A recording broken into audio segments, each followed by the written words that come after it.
Entre 1940 et 1974, le gouvernement des États-Unis a expérimenté sur plus de 60 000 citoyens sans leur consentement.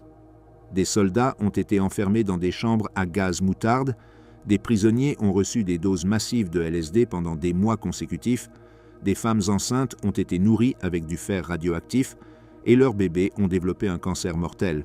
Ce n'étaient pas des expériences nazies, c'étaient des programmes officiels du département de la Défense, de la CIA et du service de santé publique américain. Les scientifiques nazis responsables d'atrocités dans les camps de concentration ont été secrètement transférés aux États-Unis et ont continué leur travail dans des installations militaires. Les dossiers ont été systématiquement détruits pour cacher les preuves. Les victimes n'ont jamais reçu un traitement médical adéquat et beaucoup sont mortes sans savoir qu'elles avaient été des sujets expérimentaux. Comment le gouvernement américain a-t-il justifié ces expériences pendant des décennies? Qui étaient les scientifiques qui ont dirigé ces programmes? Pourquoi aucun responsable n'a-t-il été poursuivi pénalement? C'est l'histoire des expériences humaines que les États-Unis ont tenté d'effacer de l'histoire. Opération Paperclip. Les scientifiques nazis sur le sol américain. Dans les derniers jours d'avril 1945, tandis que les forces alliées avançaient sur le territoire allemand, des équipes spécialisées de l'armée américaine ne cherchaient pas uniquement des soldats ennemis. Leur mission était de localiser des laboratoires, des installations de recherche et, surtout, les cerveaux derrière l'arsenal technologique du Troisième Reich. Ce qui avait commencé comme une opération de renseignement militaire se transformerait en l'un des programmes les plus controversés de l'histoire américaine. L'opération Paperclip est née d'une réalité inconfortable. L'Allemagne nazie avait développé un armement qui dépassait en sophistication tout ce que les Alliés avaient produit. Les V2 avaient semé la terreur à Londres, capables d'atteindre des cibles à 300 km de distance. Les scientifiques allemands travaillaient sur des armes de guerre biologiques avec des agents de peste bubonique. Ils avaient synthétisé des agents neurotoxiques comme le sarin et le tabun, des composés chimiques inconnus des laboratoires militaires américains. Le Pentagone comprit rapidement que capturer ces armes ne suffisait pas. Ils avaient besoin des hommes qui les avaient créées. Le programme a officiellement commencé en juillet 1945 sous le nom d'Opération Overcast. Lorsque ce nom a été divulgué à la presse, il a été renommé en Paperclip, une référence directe au trombone que les officiers du renseignement attachaient au dossier des scientifiques allemands. Ces trombones servirent de signal pour les enquêteurs. Ne pas trop examiner le passé nazi de ces individus. La directive était claire. Les États-Unis avaient besoin de cette connaissance et ne pouvaient pas permettre qu'elle tombe entre les mains soviétiques. Werner Rosenberg, un ingénieur allemand, avait compilé pendant la guerre une liste de 15 000 scientifiques et ingénieurs travaillant sur des projets militaires allemands. Lorsque les troupes alliées avancèrent en 1945, des officiers allemands tentèrent de détruire ces documents en les jetant dans les toilettes de l'université de Bonn. Les papiers semi-détruits furent récupérés et devinrent la base du recrutement. Au final, plus de 1600 scientifiques, ingénieurs et techniciens allemands, ainsi que leurs familles, furent transférés aux États-Unis entre 1945 et 1962. Le président Harry Truman avait établi une condition explicite. Le programme ne devait pas recruter de membres actifs du parti nazi ni de sympathisants ardents du régime. Cependant, l'Agence des objectifs de renseignement conjoints et le Bureau des services stratégiques, précurseurs de la CIA, ont systématiquement ignoré cette directive. Les officiers militaires et de renseignement ont commencé à altérer des dossiers, à éliminer les preuves compromettantes et à réécrire des histoires personnelles. La guerre froide commençait et l'Union soviétique exécutait son propre programme similaire, l'opération Ozo-Aviakim. Werner von Braun est devenu le visage le plus visible de Paperclip. Cet ingénieur avait dirigé le développement de la fusée V2 à Peenemünde, une installation militaire massive sur la côte de la mer Baltique. Von Braun n'était pas simplement un scientifique captif du régime nazi, il était officiellement membre des SS, l'organisation paramilitaire d'élite dédiée au parti nazi. Il avait personnellement visité le camp de concentration de Buchenwald pour sélectionner des prisonniers comme main-d'œuvre esclave. Ces hommes travaillaient jusqu'à la mort à la construction de fusées dans les installations souterraines de Mittelbau-Dora. Les conditions à Mittelbau-Dora étaient si brutales que plus de prisonniers sont morts en construisant les fusées V2 que de civils britanniques tués par ces mêmes fusées pendant les bombardements. Les travailleurs forcés creusaient des tunnels dans la montagne Konstein sous la surveillance constante de gardes SS. La malnutrition, les maladies, les accidents industriels et les exécutions sommaires ont coûté des milliers de vies. Von Braun visitait régulièrement les installations et entretenait une correspondance directe avec des officiers SS sur l'affectation des travailleurs. Lorsque von Braun est arrivé aux États-Unis en septembre 1945, il fut installé initialement à Fort Bliss, au Texas, avec 127 scientifiques de son équipe. Les documents détaillant son appartenance aux SS et sa connaissance du système de travail forcé ont été altérés ou simplement omis de ses dossiers officiels. Pour le public américain, von Braun était présenté comme un visionnaire spatial, un rêveur dont la seule passion était d'amener l'humanité vers les étoiles. Arthur Rudolph était un autre membre éminent du groupe de Peenemünde. En tant que directeur des opérations de production des V2 à Mittelbau-Dora, Rudolph supervisait directement l'utilisation du travail esclave et approuvait personnellement des châtiments brutaux pour les prisonniers jugés improductifs. Il a travaillé pendant des décennies pour le programme spatial américain. Ce n'est qu'en 1984, lorsque des enquêteurs ont commencé à examiner son lien avec le travail forcé, que Rudolph a renoncé à sa citoyenneté américaine et s'est installé en Allemagne de l'Ouest pour éviter un procès. Walter Schreiber représentait un cas encore plus sombre. En tant que chirurgien général de l'armée nazie, Schreiber avait approuvé des expériences médicales dans les camps de concentration d'Auschwitz et de Dachau.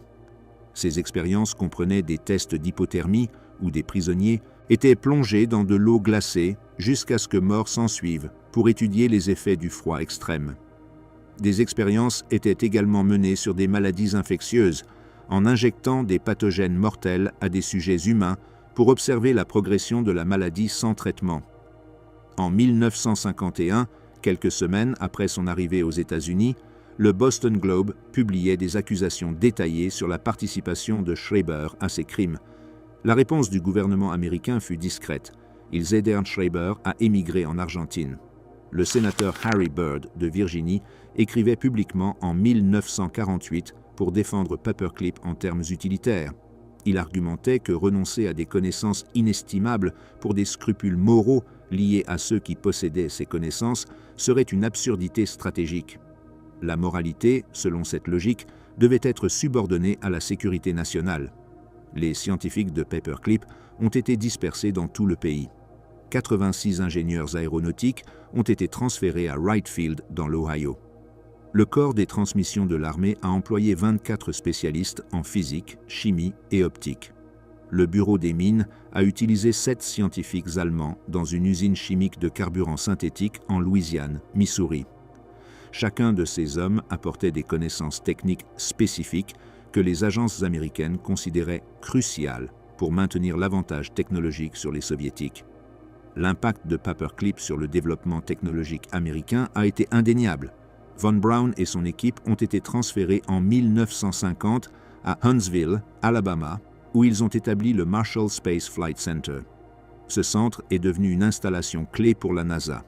Le groupe de Von Braun a développé la fusée Redstone, qui a lancé le premier Américain dans l'espace. Par la suite, ils ont travaillé sur le programme Saturn, dont les fusées ont emmené des astronautes sur la Lune. Le bâtiment d'assemblage vertical au Cap Canaveral, plus grand en volume que le Pentagone, a été conçu par Bernard Tessmann, ancien concepteur d'installation à Peenemünde. Le gouvernement américain avait intégré à sa structure institutionnelle des hommes qui avaient été complices directs de crimes de guerre. Certains avaient participé activement à l'appareil de mort nazi. D'autres avaient été témoins silencieux d'atrocités massives. Aucun n'a subi de conséquences légales. Au contraire, beaucoup ont prospéré dans leurs nouvelles vies américaines.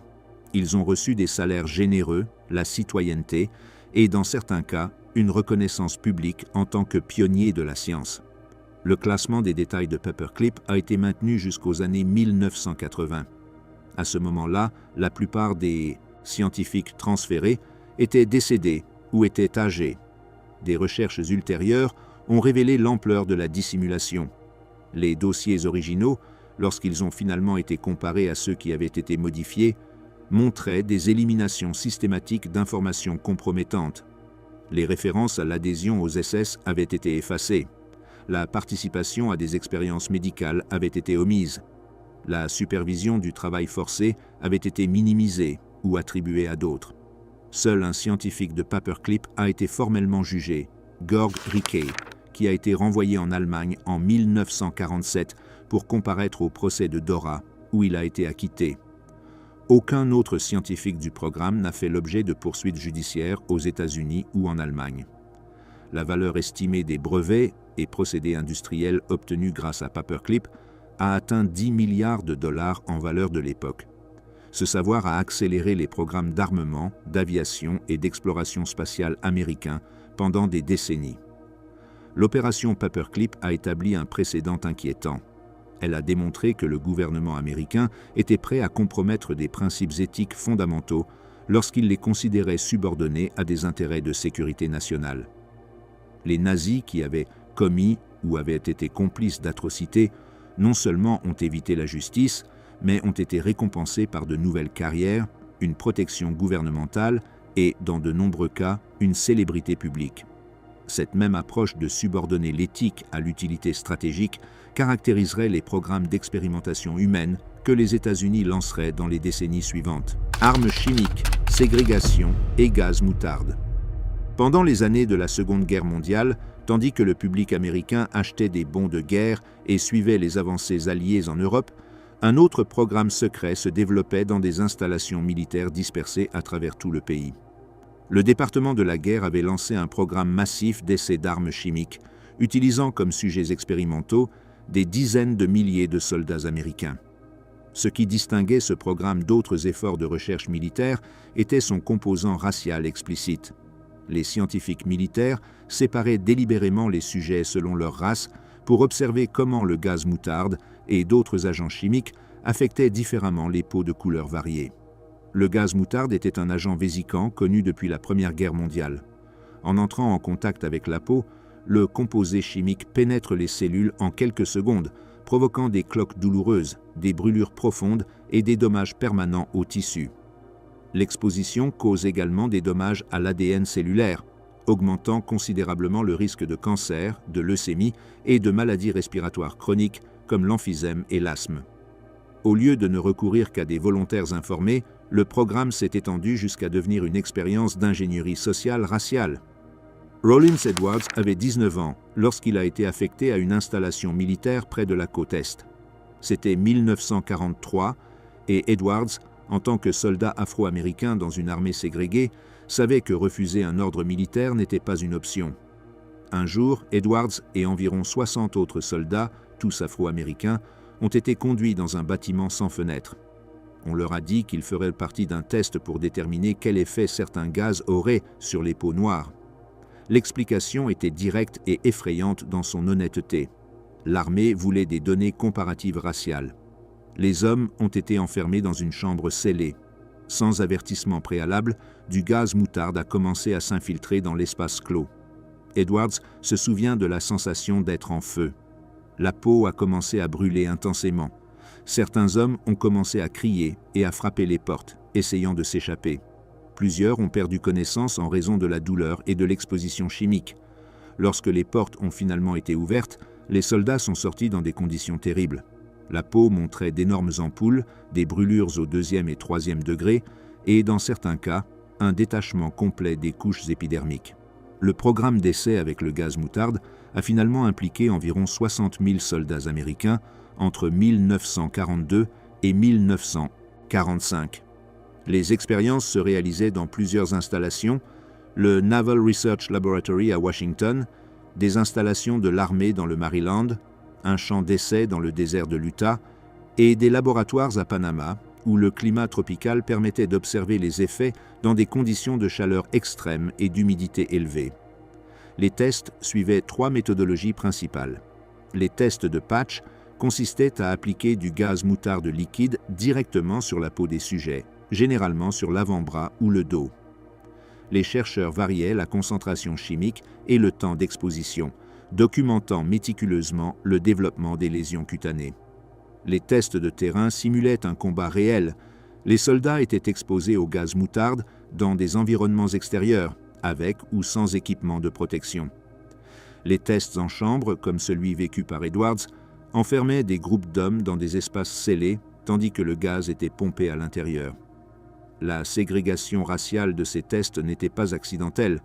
Les protocoles expérimentaux regroupaient spécifiquement les sujets par race, afro-américains, portoricains, japonais, américains et soldats blancs classés comme descendants de diverses ethnies européennes.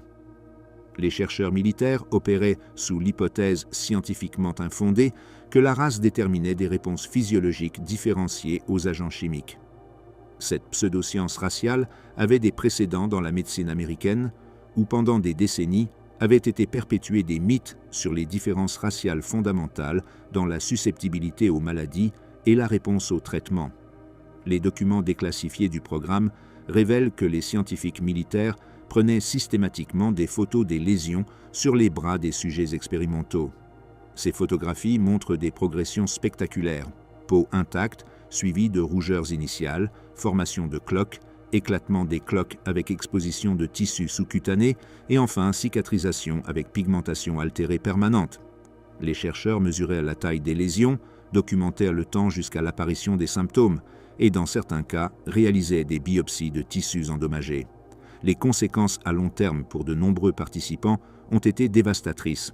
Les vétérans exposés ont développé des taux significativement élevés de cancer de la peau, de leucémie, de lymphome et d'autres cancers.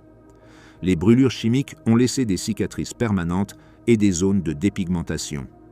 Beaucoup ont souffert de problèmes respiratoires chroniques dus à l'inhalation de vapeur de moutarde pendant les tests en chambre. Certains ont développé une cécité partielle ou totale lorsque le gaz est entré en contact avec leurs yeux. Quand la guerre a pris fin, ces vétérans ont découvert que le gouvernement niait systématiquement tout lien entre leur maladie et les tests militaires. Le programme avait été classifié. Les dossiers médicaux des soldats omettaient fréquemment toute mention d'exposition au gaz moutarde. Lorsque les vétérans réclamaient des prestations médicales ou une compensation pour invalidité auprès du département des anciens combattants, leur demande était systématiquement rejetée par manque de preuves documentaires.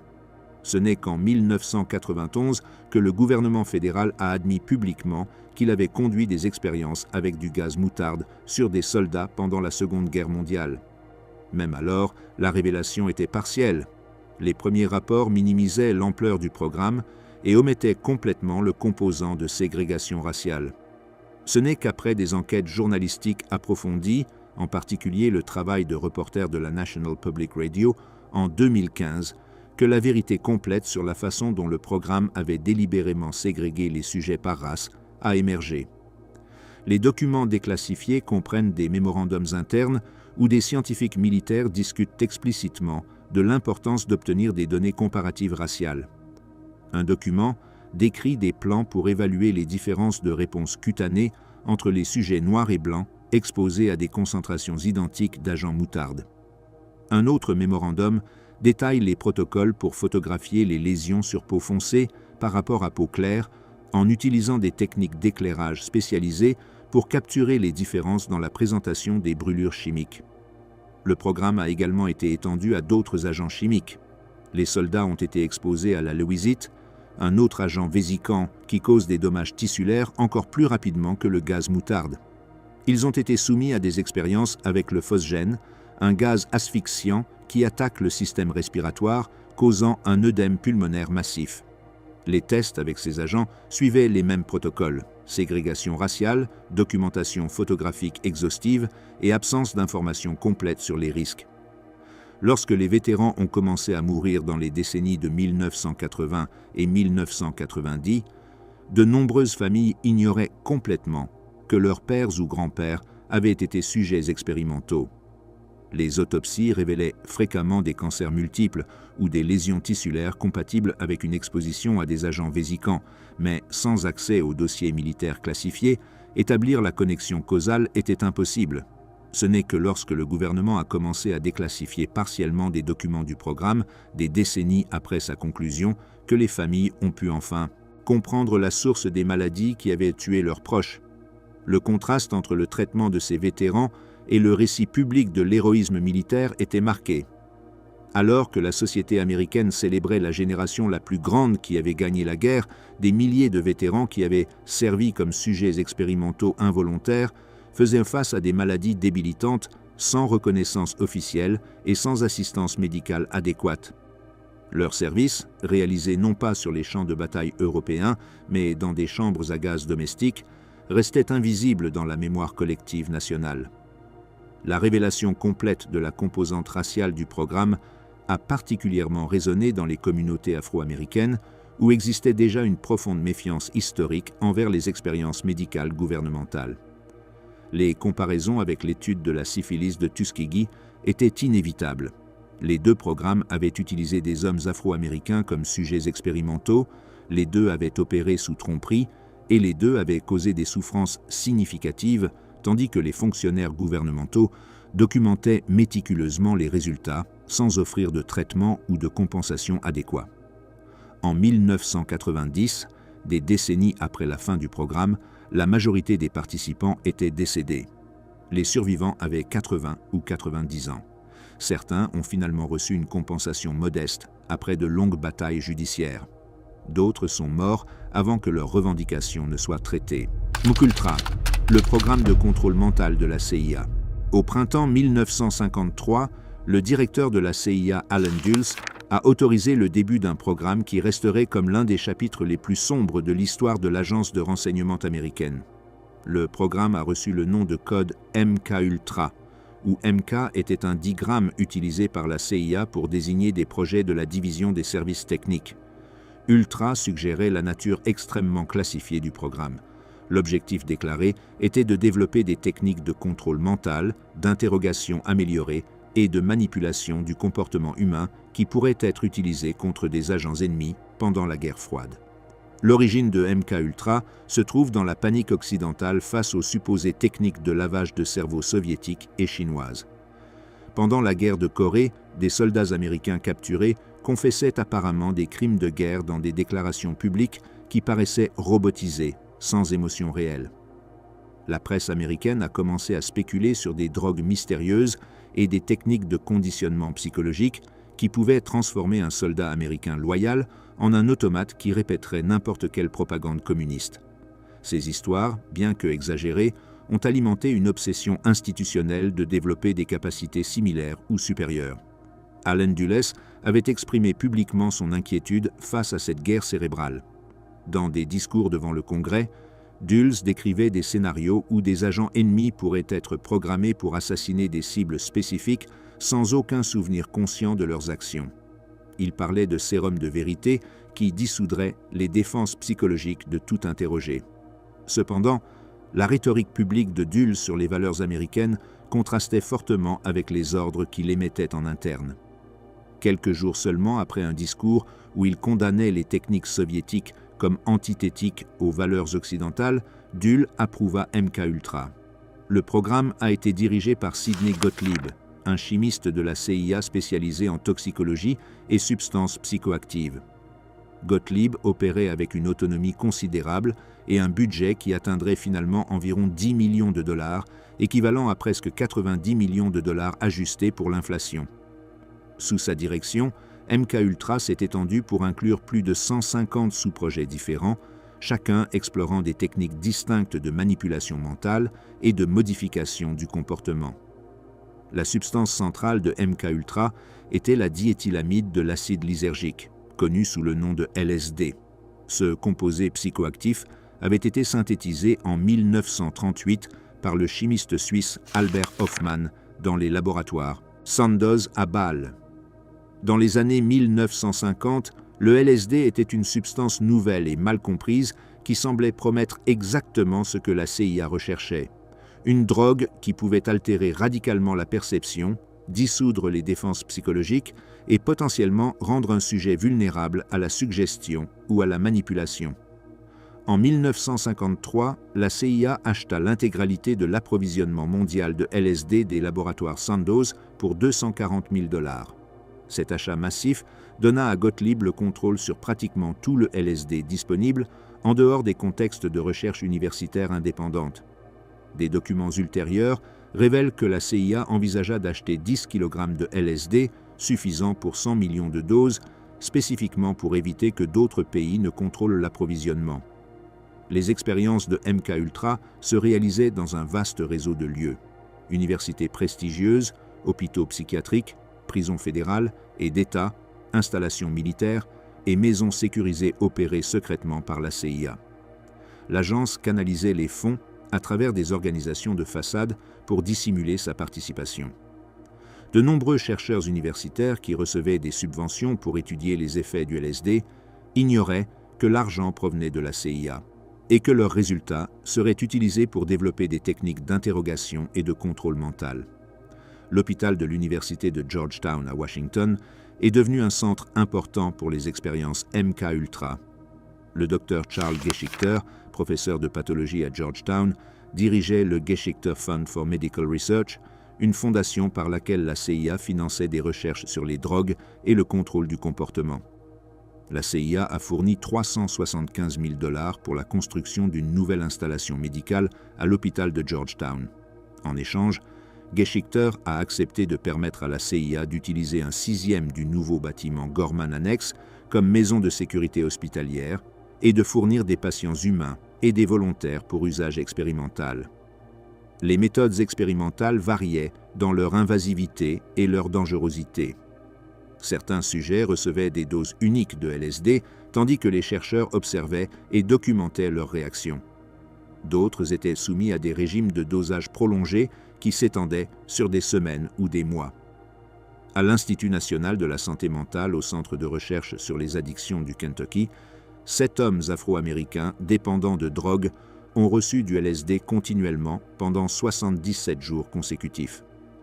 Les chercheurs voulaient déterminer si l'exposition prolongée au LSD produisait une tolérance ou si les effets psychoactifs persistaient indéfiniment.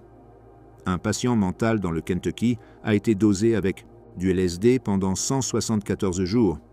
Les dossiers ne précisent pas l'état initial du patient ni quels effets cette exposition massive a pu avoir sur sa condition psychiatrique. La documentation se concentre exclusivement sur des mesures physiologiques, tolérance aux composés, changement de la réponse pupillaire, altération de la pression sanguine et de la température corporelle.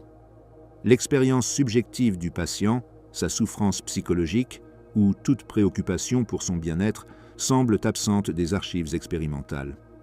La CIA administrait également du LSD à ses propres employés, au personnel militaire, aux docteurs et à d'autres agents gouvernementaux, souvent à leur insu.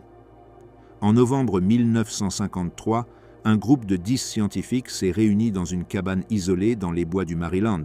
Frank Olson, un biochimiste de l'armée travaillant à Fort Detrick dans le Maryland, assistait à cette réunion.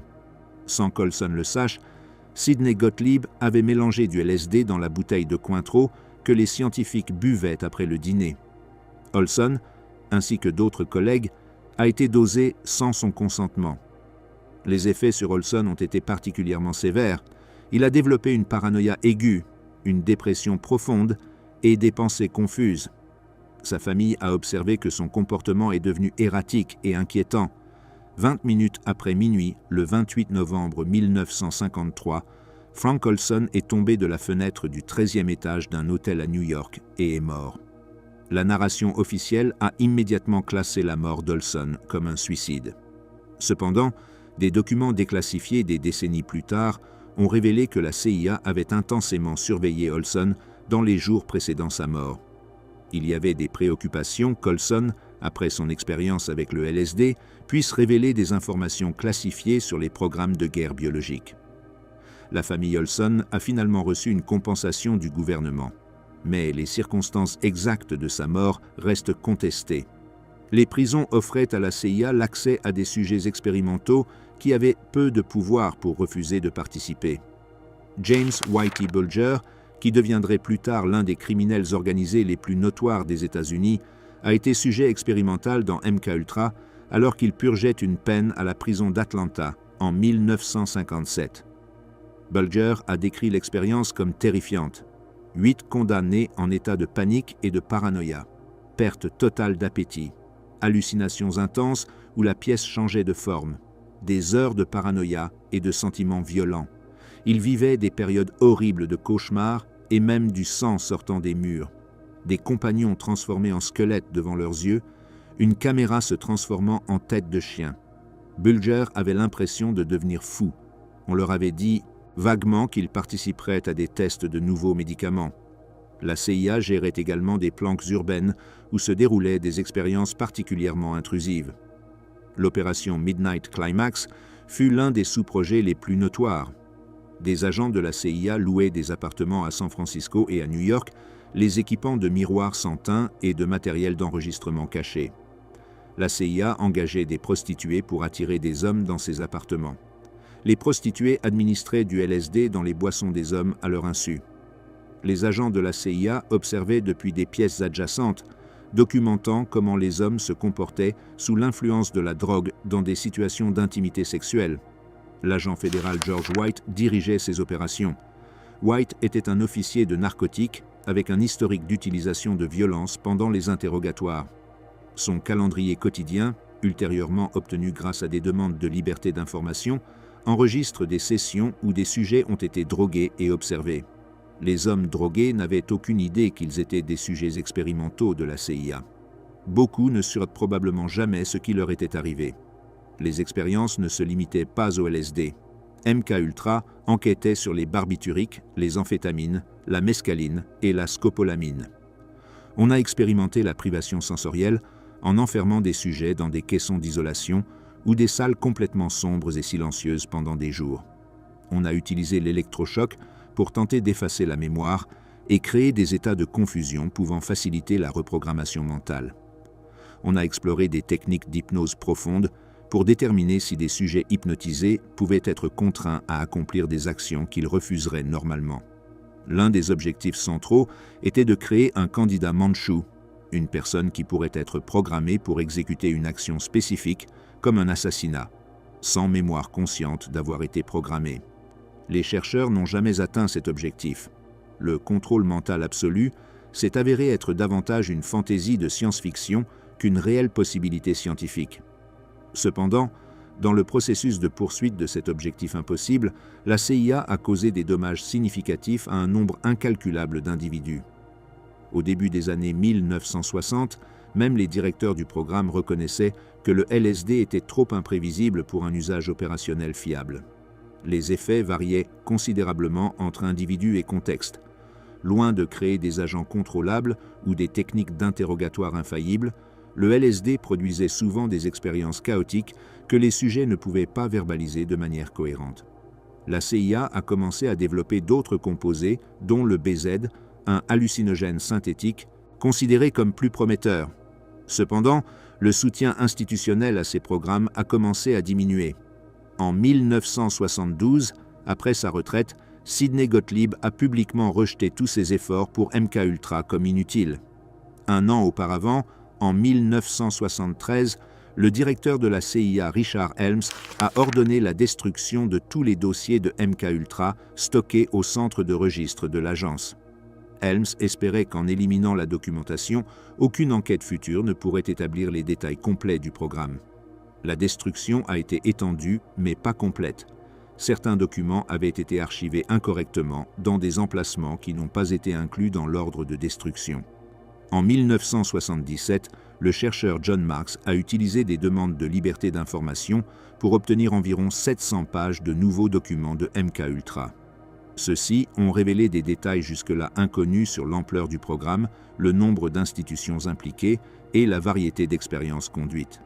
La découverte de MKUltra a provoqué des auditions au Congrès en 1975, y compris des enquêtes du comité Church sur les abus de renseignement et de la commission Rockefeller sur les activités de la CIA aux États-Unis.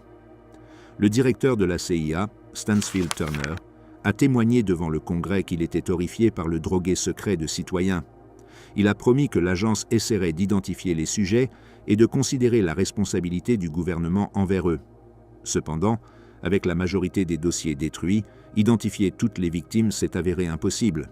Aucun officier de la CIA n'a été poursuivi pénalement pour sa participation à MKUltra. Sidney Gottlieb n'a jamais fait face à des accusations. Alan Dulles était décédé en 1969, avant que le programme ne soit exposé publiquement.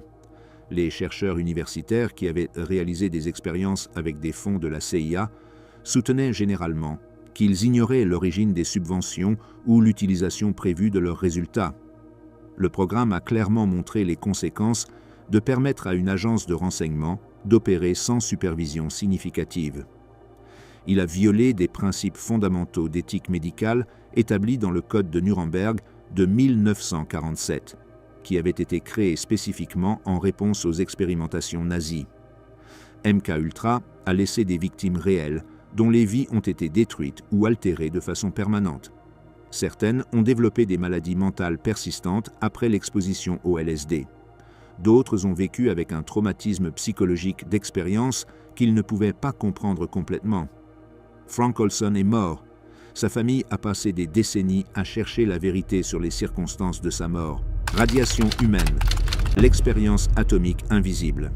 Dans les années suivant les bombardements atomiques d'Hiroshima et de Nagasaki, en août 1945, les États-Unis se trouvaient dans une position unique dans l'histoire mondiale.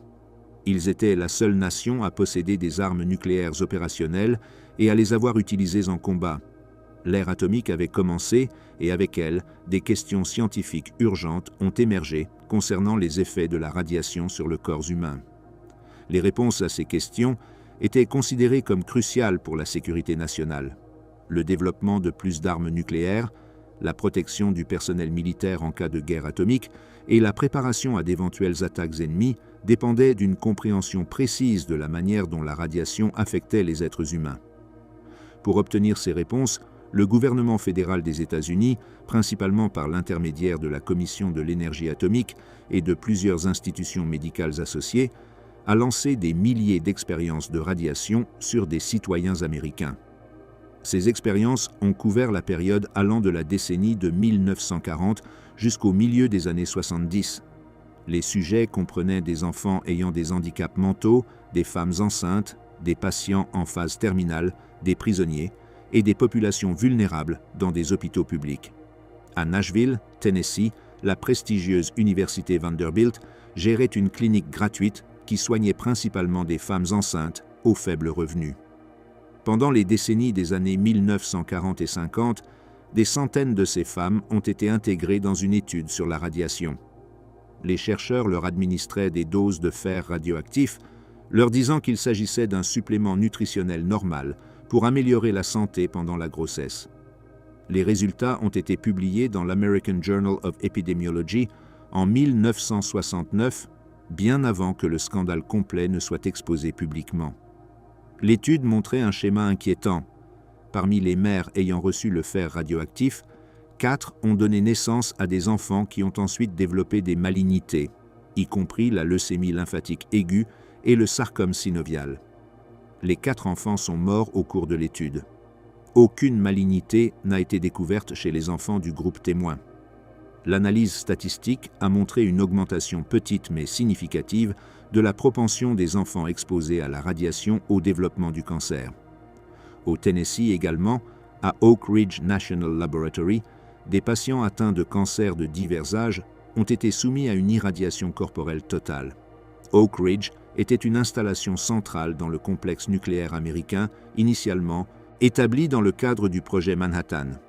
Les chercheurs voulaient déterminer combien de radiation corporelle totale un être humain pouvait tolérer avant de subir une défaillance organique massive.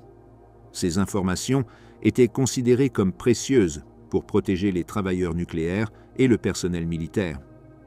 Les patients atteints de cancer, nombreux à être souffrant de maladies terminales, ont été sélectionnés parce que les chercheurs rationalisaient qu'ils allaient de toute façon mourir bientôt, donc les exposer à des radiations expérimentales ne raccourcirait pas significativement leur vie. Le Massachusetts a fourni un autre scénario pour l'expérimentation radiologique. À l'école d'État de Fernald, une institution pour enfants et adolescents ayant des handicaps du développement, les chercheurs ont nourri les résidents avec des céréales radioactives. L'étude a été menée en collaboration avec le Massachusetts Institute of Technology et partiellement financée par Quaker Oats, la compagnie de céréales. Les chercheurs voulaient suivre comment le corps humain absorbait les minéraux des céréales. Pour rendre cela traçable, ils ont ajouté du calcium et du fer radioactif aux céréales. Les enfants et leurs parents ont été informés vaguement que les enfants rejoindraient un club de sciences où ils recevraient des repas spéciaux. Le langage utilisé dans les formulaires de consentement était délibérément vague et trompeur. Les familles faisaient confiance à l'institution d'État et aux chercheurs du MIT. Peut-être les expériences les plus directement intrusives ont-elles consisté en l'injection de plutonium à des patients humains. Entre 1945 et 1947, 18 personnes ont été injectées avec des quantités variables de plutonium dans des hôpitaux de Chicago, Rochester, Oak Ridge et San Francisco. Le plutonium est l'un des éléments les plus toxiques et radioactifs connus. C'est un composant central des armes nucléaires. Les scientifiques devaient dès comprendre comment le plutonium se dispersait dans le corps humain, combien de temps il restait dans divers organes et comment il était finalement excrété. Les personnes injectées avec du plutonium étaient généralement des patients en phase terminale ou des personnes souffrant de graves problèmes de santé. Les médecins et chercheurs impliqués justifiaient les expériences en affirmant que ces personnes avaient de toute façon une espérance de vie limitée. Cependant, cette rationalisation ignorait le principe éthique fondamental selon lequel même les personnes atteintes de maladies terminales conservent leur autonomie et leurs droits. Les expériences ne se limitaient pas aux institutions médicales. Le gouvernement fédéral a également délibérément libéré des matériaux radioactifs dans l'environnement pour étudier la dispersion atmosphérique et l'exposition de la population. Des produits chimiques radioactifs ont été libérés sur des villes américaines et canadiennes. Le but était de simuler la dispersion d'armes radiologiques ennemies ou une pluie radioactive d'explosions nucléaires lointaines. Les essais de bombes nucléaires dans le Nevada au cours des décennies 1950 et 60 exposaient également les populations civiles aux retombées radioactives. Bien qu'il ne s'agisse pas techniquement d'expériences au sens d'études contrôlées, le gouvernement a délibérément surveillé l'exposition des communautés proches et étudié les effets sur la santé sans informer complètement les résidents des risques. Les enfants de l'Utah et du Nevada buvaient du lait contaminé par de l'iode radioactif provenant de vaches qui avaient brouté dans des zones touchées par des retombées radioactives. Des décennies plus tard, ces communautés présentaient des taux élevés de cancer de la thyroïde et de leucémie. Les expériences avec la radiation ont également été réalisées sur des prisonniers. Dans les prisons d'État de l'Oregon et de Washington, les testicules des prisonniers ont été irradiés pour étudier les effets de la radiation sur la production de sperme et la fertilité. Les prisonniers ont reçu de petits paiements pour leur participation et certains ont signé des formulaires de consentement. Cependant, le concept de consentement véritablement volontaire est problématique dans le contexte carcéral, où les prisonniers ont une autonomie limitée et peuvent ressentir une pression implicite pour participer. L'ampleur totale des expériences de radiation parrainées par le gouvernement fédéral n'a été connue du public que dans les années 1990. En 1993, Hazel O'Leary, qui servait comme secrétaire à l'énergie sous l'administration du président Bill Clinton, a lancé l'initiative de transparence. O'Leary avait découvert des références à des expériences de radiation dans des documents historiques du département de l'énergie et en fut profondément perturbée. Elle a ordonné une révision exhaustive des fichiers classifiés pour identifier l'étendue complète de ces programmes. La révélation était explosive. Des documents auparavant classifiés ont montré que des milliers d'expériences de radiation avaient été menées sur des dizaines de milliers de citoyens américains pendant près de 30 ans. Dans de nombreux cas, les dossiers médicaux avaient été modifiés ou omis les mentions d'exposition radiologique pour empêcher les sujets ou leurs familles de découvrir ce qui s'était passé. En janvier 1994, le président Clinton a formé le comité consultatif sur les expériences de radiation humaine. Ce comité avait pour mandat d'enquêter et de rendre compte de l'utilisation d'êtres humains comme sujet dans des expériences impliquant des effets de radiation ionisante dans des recherches financées par le gouvernement fédéral. Les enquêtes du comité ont révélé des schémas systématiques. Les expériences avaient été plus étendues qu'on ne le pensait initialement. Elles avaient impliqué non seulement des institutions médicales importantes, mais aussi de petites cliniques, des hôpitaux ruraux et des programmes communautaires de santé. Les sujets avaient été majoritairement des personnes pauvres, des minorités raciales, des enfants institutionnalisés, des prisonniers et des patients en phase terminale. Les poursuites judiciaires ont commencé presque immédiatement après les révélations. Les femmes enceintes de Vanderbilt ont poursuivi l'université en justice et ont obtenu un accord de 10 300 000 $. Vanderbilt a également présenté des excuses publiques. Le MIT et Quaker Oats ont accepté de payer conjointement 1 850 000 $ aux victimes de Fernald State School. Le gouvernement américain a accepté de payer 4 800 000 $ à 12 des 18 personnes injectées avec du plutonium pendant la guerre froide. L'indemnisation a été limitée et est arrivée des décennies plus tard. De nombreuses victimes étaient mortes. De plus, identifier toutes les victimes s'est avéré impossible. Les dossiers avaient été détruits, perdus, ou n'avaient jamais existé sous forme complète. Des milliers de personnes ont probablement été des sujets expérimentaux sans jamais le savoir, et leurs familles restent ignorantes jusqu'à aujourd'hui. Même selon les normes de l'époque, de nombreuses expériences posaient des problèmes éthiques. Les chercheurs sélectionnaient systématiquement des sujets vulnérables, précisément parce que ces sujets avaient une capacité limitée à refuser ou à demander réparation. Le secret entourant les programmes indique que les chercheurs et les administrateurs savaient que leurs actions seraient considérées comme controversées si elles étaient connues publiquement. La dissimulation délibérée d'informations au sujet et la modification des dossiers médicaux démontrent une conscience de la transgression éthique. Tuskegee, l'étude de la syphilis qui n'aurait jamais dû exister. Dans le comté de Macomb, en Alabama, à l'automne de 1932, des représentants du service de la santé publique des États-Unis sont arrivés avec une proposition qui semblait généreuse à la communauté afro-américaine locale. Ils offraient des examens médicaux gratuits, des repas gratuits et une assurance funéraire en échange de la participation à une étude de santé. Pour les métayers appauvris du comté, où 82% de la population était afro-américaine et la majorité vivait dans une pauvreté extrême, cette offre représentait un accès sans précédent aux soins médicaux. Ce qu'ils ne savaient pas, c'est qu'ils étaient recrutés pour ce qui deviendrait l'expérience médicale non thérapeutique la plus longue de l'histoire des États-Unis. L'étude a été conçue par le Dr Taliaferro Clark, directeur de la division des maladies vénériennes du service de santé publique. Clark avait analysé des données d'une étude précédente quand il a réalisé que la communauté afro-américaine de l'Alabama offrait une occasion sans précédent d'étudier les effets de la syphilis non traitée. La syphilis était une maladie vénérienne qui progressait en étapes. Une lésion initiale, des symptômes secondaires qui incluaient des éruptions cutanées, une période latente où la maladie semblait inactive, et enfin la syphilis tertiaire qui attaquait le cœur, le cerveau et d'autres organes vitaux, causant cécité, démence, paralysie et mort. Le service de santé publique a cherché la coopération de l'Institut Tuskegee, une université historiquement noire fondée par Booker T. Washington. Le prestige de l'Institut était considérable dans la communauté afro-américaine. Sa participation donnerait de la crédibilité à l'étude et faciliterait le recrutement.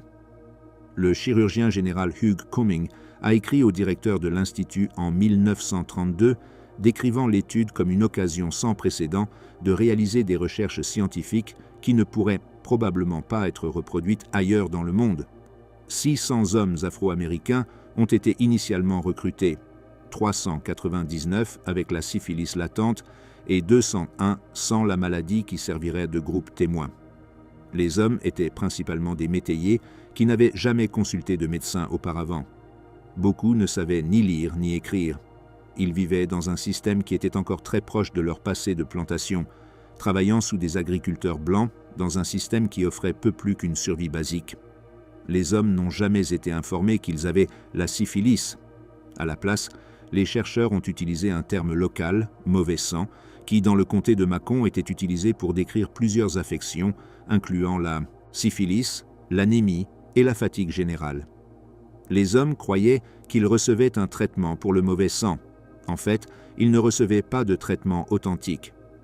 Aux premières étapes de l'étude, certains hommes ont reçu des composés d'arsenic, de bismuth et de mercure, qui étaient des traitements de la syphilis utilisés à cette époque, bien que d'efficacité limitée et de toxicité considérable.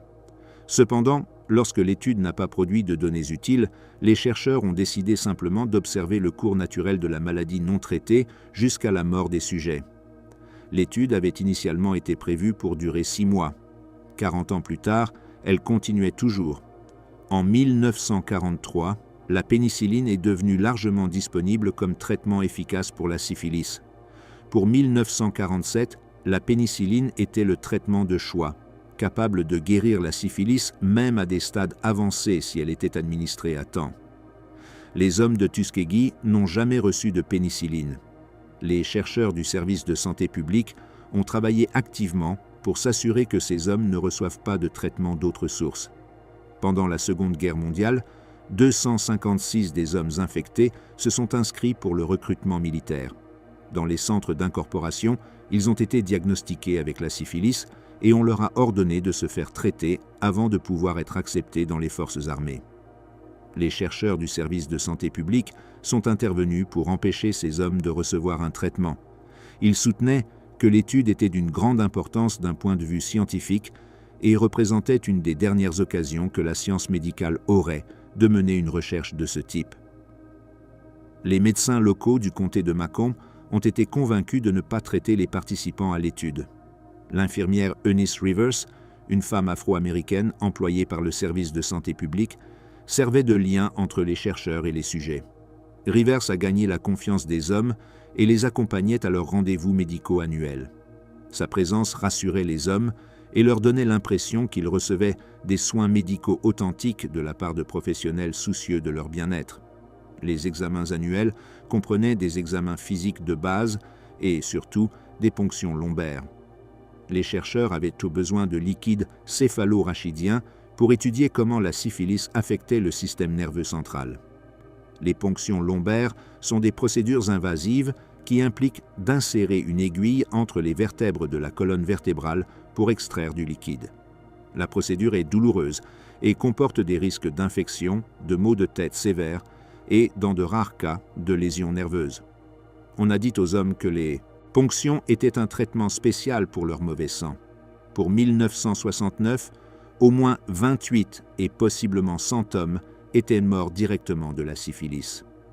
Malgré cette connaissance, les scientifiques du gouvernement ont continué l'expérience.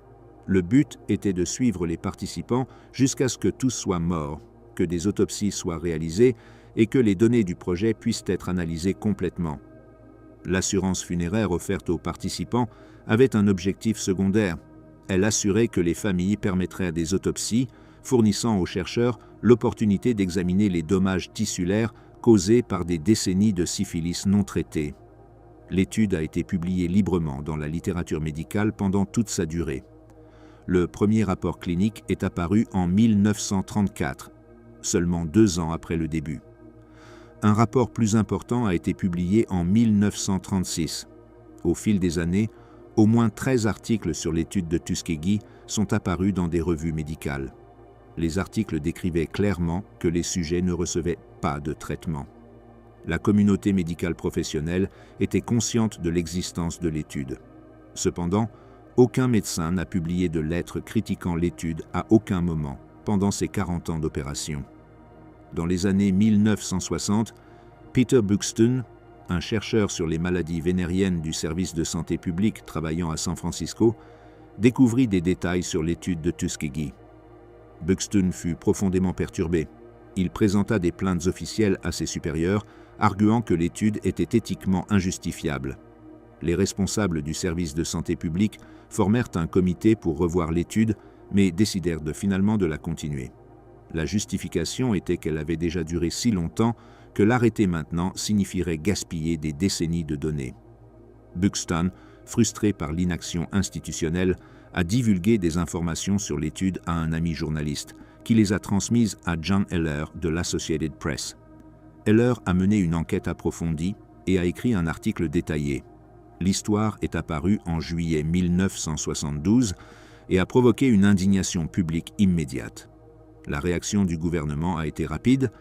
L'assistant du secrétaire à la santé et aux affaires scientifiques a convoqué un panel consultatif ad hoc pour examiner l'étude.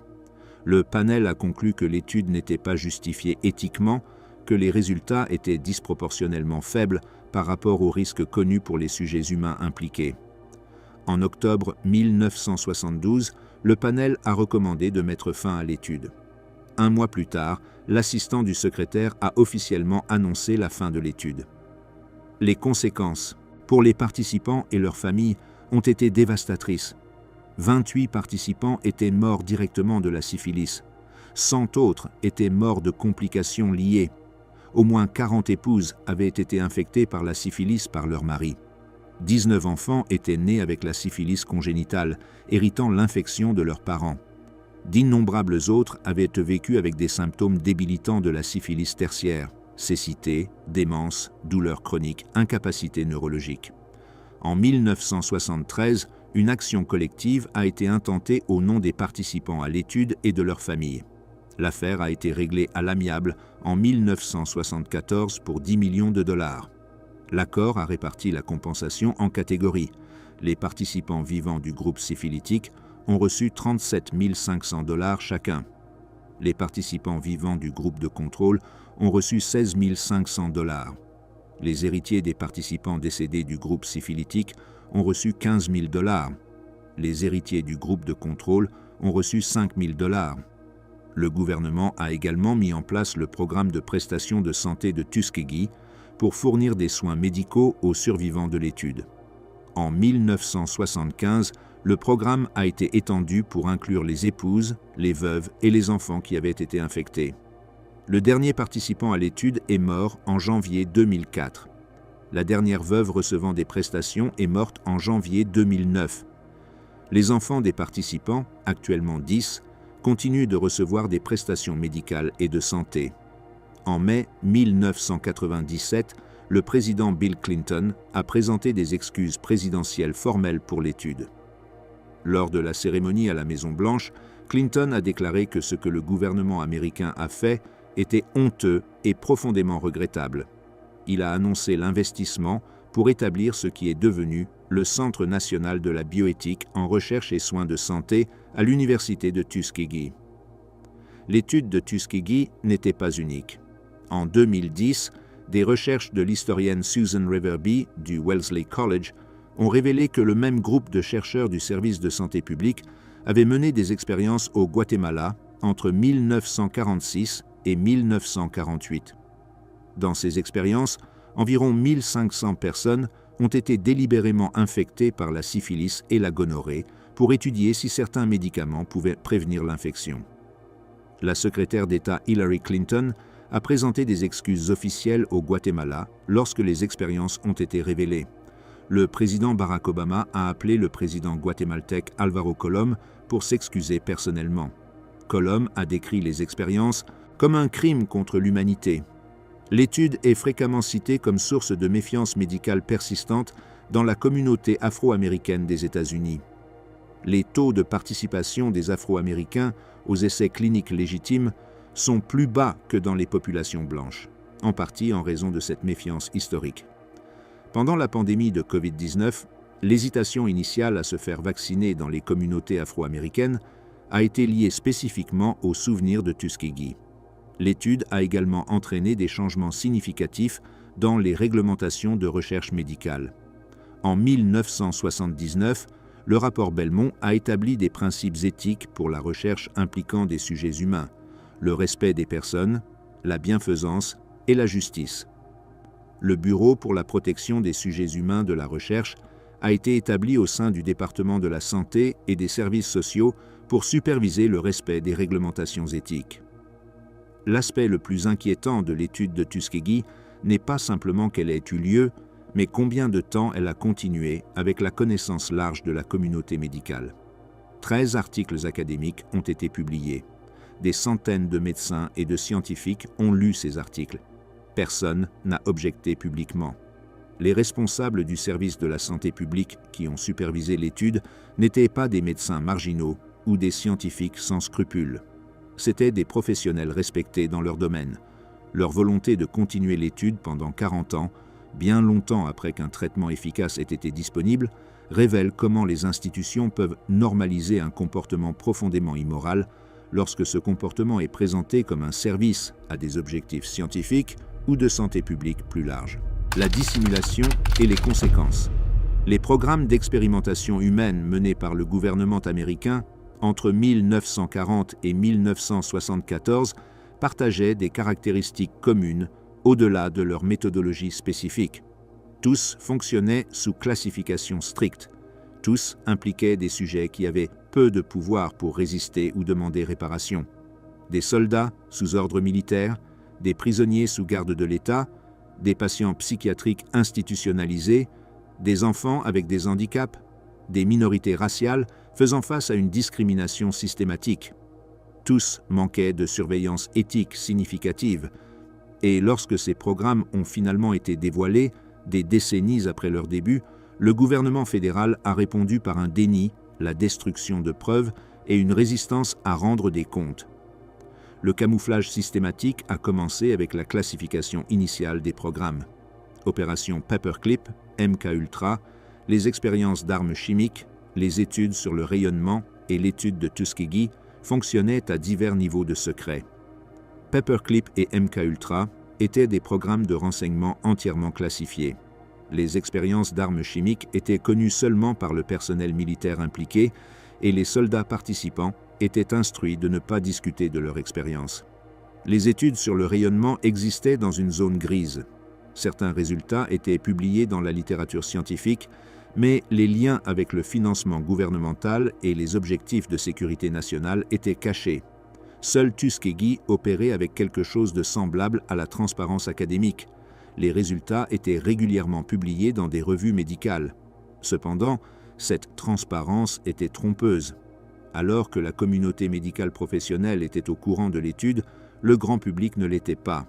Les participants eux-mêmes ne savaient certainement pas qu'ils étaient les sujets d'une expérience où le traitement était délibérément retenu. Lorsque des menaces d'exposition ont émergé, les agences gouvernementales ont répondu par une suppression active. En 1973, lorsque le directeur de la CIA, Richard Helms, anticipait que MKUltra pourrait éventuellement être enquêté, il a ordonné la destruction de tous les dossiers du programme. L'ordre a été exécuté méticuleusement. Des boîtes de documents ont été broyées. Des fichiers ont été brûlés. L'intention était claire: éliminer toute preuve qui pourrait permettre une reconstruction complète du programme ou identifier toutes les victimes. La destruction a été presque totale. Cependant, certains documents ont survécu en raison d'erreurs administratives. 700 pages de matériaux de MKUltra avaient été archivés dans un endroit séparé qui n'avait pas été inclus dans l'ordre de destruction de Helms. Ces documents ont été découverts des années plus tard par le journaliste John Marks, qui les a obtenus par le biais de demandes de liberté d'information. Ces fragments survivants ont fourni suffisamment de preuves pour reconstruire partiellement l'étendue du programme, mais d'innombrables détails restent perdus à jamais.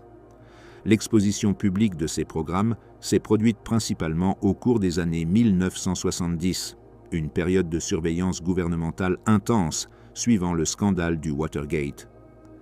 La confiance du public dans les institutions gouvernementales était à un point bas. Les journalistes et les législateurs enquêtaient activement sur les abus gouvernementaux. En décembre 1974, le New York Times a publié un article de Seymour Hersh révélant des opérations domestiques illégales de la CIA, y compris des références à des expérimentations avec des drogues sur des citoyens américains. Cet article a provoqué une cascade d'enquêtes. Le comité Church, officiellement le comité spécial du Sénat pour étudier les opérations gouvernementales en rapport avec les activités de renseignement, a été établi en 1975. Le comité a enquêté sur les abus de la CIA, du FBI et d'autres agences de renseignement. Ces audiences publiques ont révélé des détails sur MKUltra, y compris des témoignages de victimes et d'anciens officiers de la CIA.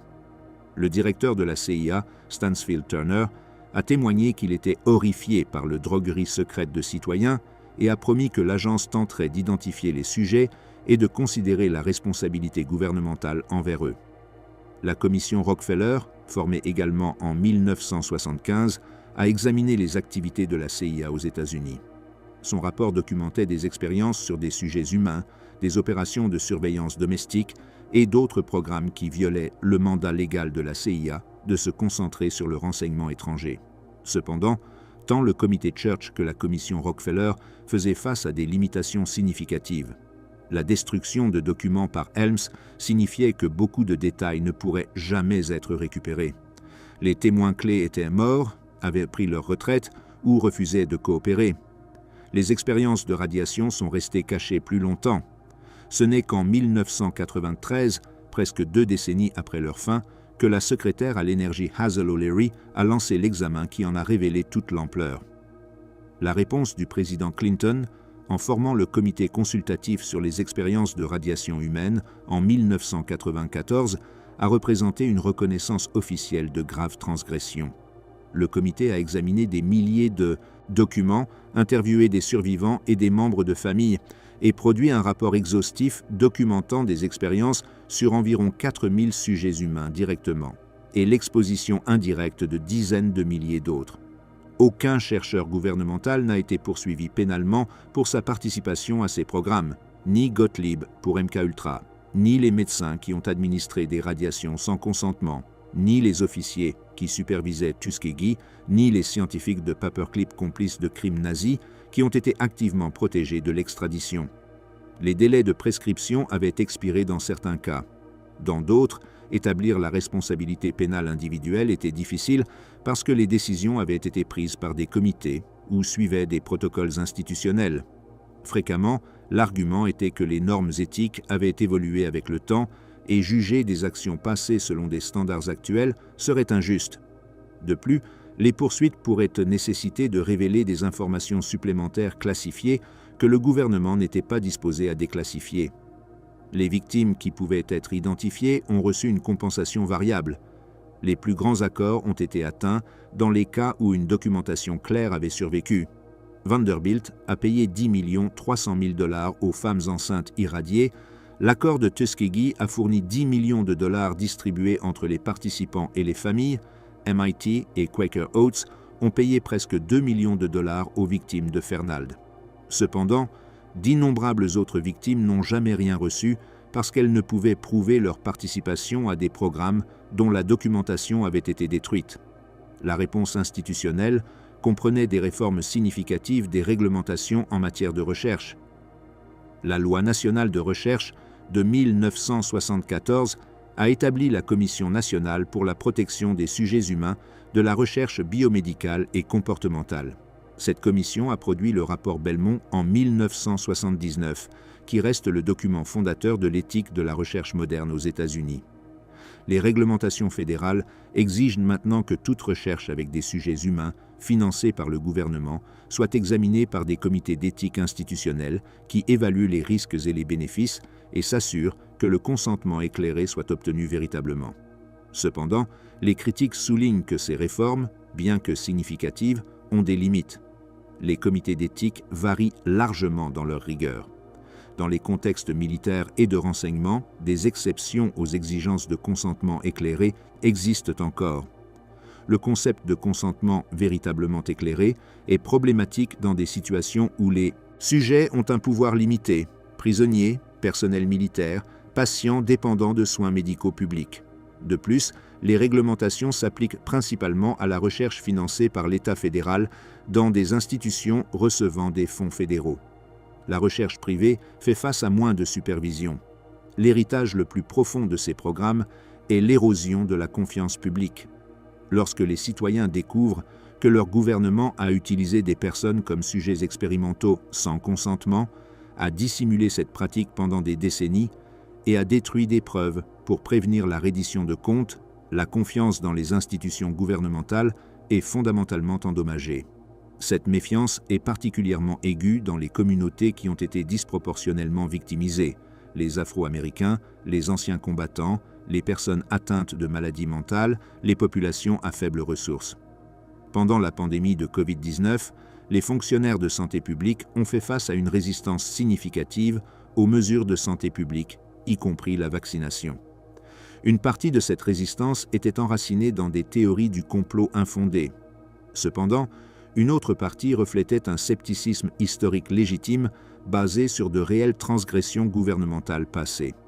Lorsque le gouvernement dit « Faites-nous confiance », les personnes qui connaissent l'histoire de Tuskegee, MKUltra, ou des expériences de radiation ont des raisons de douter.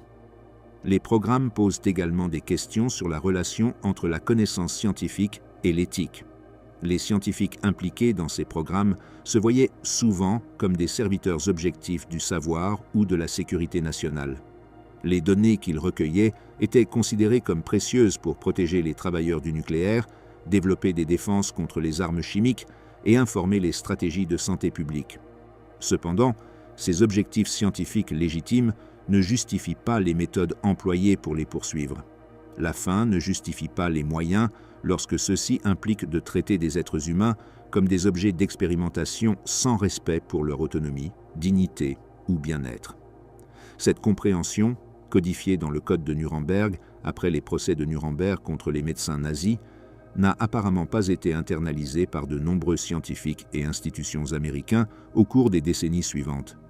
Certaines données obtenues de ces expériences restent en usage aujourd'hui, générant des dilemmes éthiques continus. Par exemple, des informations sur l'hypothermie provenant des expériences nazies de Dachau ont été citées dans la recherche moderne sur le traitement de l'hypothermie. L'utilisation de telles données est controversée. Certains soutiennent que l'utilisation d'informations obtenues de manière éthique compense l'immoralité originale, tandis que d'autres affirment que rejeter la connaissance pour des raisons éthiques est purement symbolique et n'aide pas les victimes. L'histoire complète de ces programmes ne sera probablement jamais entièrement connue.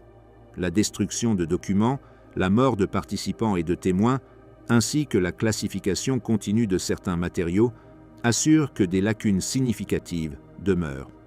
De nouvelles révélations émergent occasionnellement. Les expériences guatémaltèques n'ont été connues publiquement qu'en 2010, 62 ans après qu'elles ont eu lieu.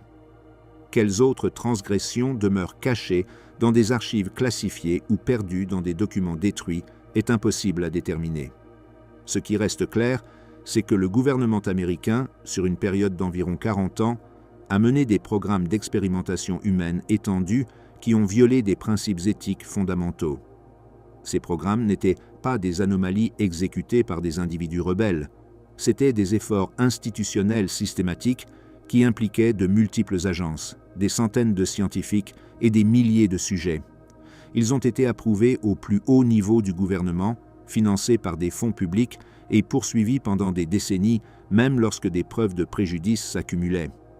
La reconnaissance de ces transgressions a été lente, partielle et souvent forcée par des journalistes et des lanceurs d'alerte, plutôt qu'initiée volontairement par le gouvernement. L'indemnisation pour les victimes a été inadéquate et est arrivée des décennies trop tard. Bien que significatives, les réformes institutionnelles ne garantissent pas que des abus similaires ne puissent se produire dans des circonstances différentes. Une surveillance continue, la transparence et la responsabilisation restent essentielles pour empêcher que l'histoire ne se répète.